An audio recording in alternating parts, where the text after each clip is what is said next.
Yes, I can confirm that. Foreign ministers of NATO in December gave me, as Secretary General, the tasking of gradually re-engaging with Russia after the war in August in Georgia and Munich, the security conference which will be held there will be a moment in that process. Well, I will relate and speak to the leader of the Russian delegation.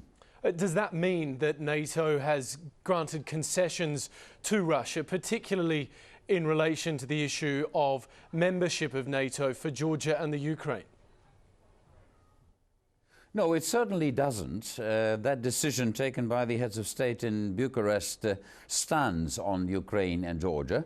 What it does mean is that we are trying to revitalize a relationship, an important partnership between NATO and Russia, which was dented, severely dented over the events in August in Georgia, that we're trying to revitalize under the heading that NATO needs Russia and Russia needs NATO. And it will be the first contact there in Munich at the political level between me as the Secretary General and the leader of the Russian delegation there. How then will this relationship be sustained if you're not going to move your position on the issue of the Ukraine and Georgia? Because clearly the Russian leadership feels very strongly about this.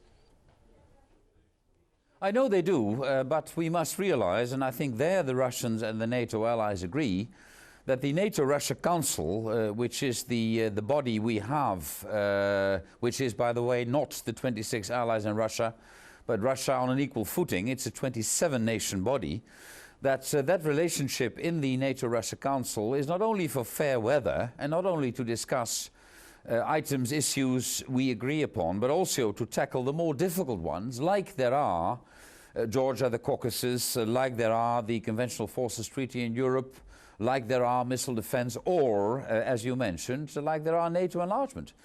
But as far as NATO enlargement is concerned, this is a process which is steered and decided by the NATO allies. But certainly, this is something we can discuss with the Russians.